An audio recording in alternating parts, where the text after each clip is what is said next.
ขายไป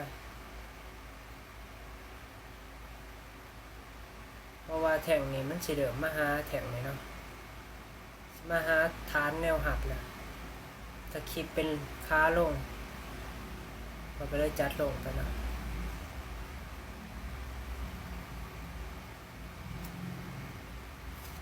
ทุกคนสามารถเขามากลุ่มไหนได้ทุกคนนะเขามาล่อฐานในกลุ่มไหนเนาะมาล่อฐานเพราะว่าตอนนี้กลุ่มเขากับหับคนอยู่เนาะเพราะว่ากำลังเปิดมือนี่ทุกคนสามารถเขาไปล่อฐานได้เนาะเพราะว่าล่อให้คนมันเต็มตามที่เขาต้องการเนาะ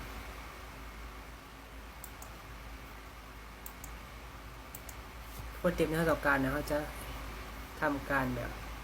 ให้ทุกคนสมัครผ่านลิงก์เทรดของเขาเนาะแล้วเขาจะให้สคริปต์ตัวนี้ใส่ฟรีทุกคน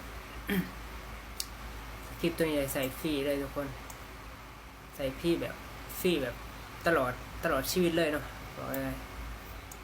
สคริปต์นี้มีแต่ในกลุ่มเขาเท่านั้นเด้อในกลุ่มอื่นจะบ่มีทุกคนสคริปต์ตัวนี้ในกลุ่มอื่นจะบ่มีเด้อมีในกลุ่มเขาเท่านั้นเนาะ